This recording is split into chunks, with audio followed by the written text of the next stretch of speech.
Je vais prendre la suite, Monsieur le Président. Allez-y, allez-y. Monsieur le Président, chers collègues, la colère des agriculteurs fait suite à des années de crise et de faiblesse de leurs revenus. La hausse du revenu agricole devrait être l'obsession de chaque politique publique à destination de ceux qui nous nourrissent.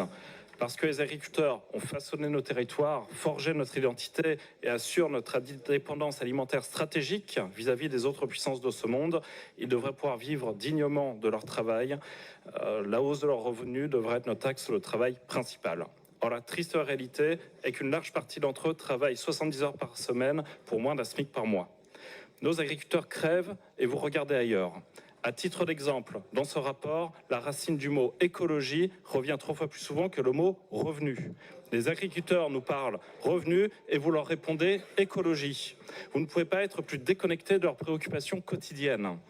Malgré nos relances fréquentes pour mettre au centre de la mission la question cruciale du revenu agricole, votre majorité n'a eu de cesse d'ignorer nos demandes et donc la souffrance du monde agricole. Vos justifications furent les suivantes. La région est impuissante, cela ne fait pas partie de ses compétences. Écoutez pourtant ce passage issu d'un programme électoral de 2021. Améliorer le revenu des agriculteurs par le soutien aux labellisations de produits de qualité, l'implication de la grande distribution, les circuits courts, la diversification des activités. C'était dans le programme du candidat Alain Rousset en 2021 que le président Rousset-Alain s'est empressé d'oublier une fois les élections passées. En agissant ainsi, vous contribuez à décrédibiliser le politique et à détourner les électeurs des urnes. Un programme politique n'est pas destiné à caler une armoire une fois l'élection passée. On ne peut pas parler du revenu agricole pendant la campagne électorale, puis expliquer 3 ans plus tard que ce n'est finalement pas une compétence de la région.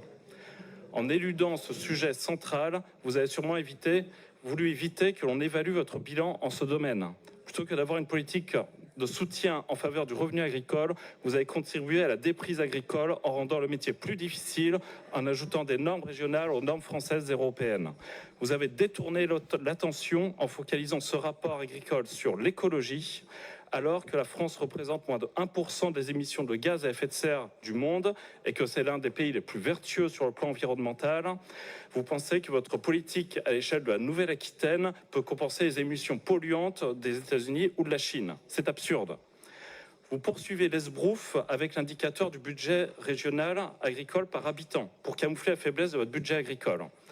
Pourquoi pas le budget de la PAC par habitant ou encore la surface agricole par habitant pendant qu'on y est?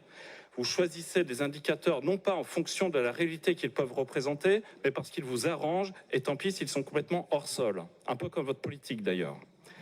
Un indicateur naturel est le budget agricole régional par nombre d'exploitations agricoles, tout simplement. Et là, la région est très mal placée en milieu de tableau, alors que c'est pourtant la première région agricole de France en termes de surface et la deuxième en termes de valeur. Comme dans la statistique soviétique, vous partez du résultat, puis vous cherchez la méthode pour l'obtenir. Cet exemple résume assez bien l'objectif du rapport. Faire de l'autosatisfaction, expliquer que tout va bien, se glorifier et cacher la poussière sous le tapis. Je renouvelle ainsi nos demandes. Travailler sur le revenu agricole, en faire notre axe de travail principal et augmenter le budget agricole régional de la Nouvelle-Aquitaine en adéquation avec l'importance de ces secteurs d'activité économique et stratégique. Je vous remercie.